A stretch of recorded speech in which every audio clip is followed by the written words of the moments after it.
সেখানে কোনো ভক্ত যদি মন থেকে ভক্তি ভরে শিব ঠাকুরকে ফল নিবেদন করত, তাহলে শিব ঠাকুর নিজে এসে সেই ফল খেতেন আর সেই ভক্তের মনোকামনা তিনি পূরণ করে দিতেন। শুধু এই ব্যাপারটা নয়, এর সাথে আরও একটা ব্যাপার ছিল যে ওই হিমচুলা জঙ্গলে সন্ধ্যের পর সবাই যেতে ভয় পেত, কারণ লোকমুখে শোনা যায় যে কেউ যদি ভুলেও সন্ধ্যের পর সেখানে চলে যায় তাহলে আর বেঁচে ফিরে না। ও গিন্নি, দেখো তুমি কত দেরি করলে, সন্ধে হয়ে এলো যে, আর এখনই তোমার পুজো করার ইচ্ছা হলো। এবার তাড়াতাড়ি চলো।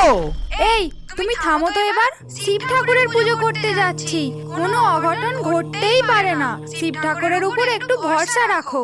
আহা গিন্নি, তুমি বুঝতে পারছো না, তোমার শিব ঠাকুরের উপর পুরো ভরসা আমার আছে, কিন্তু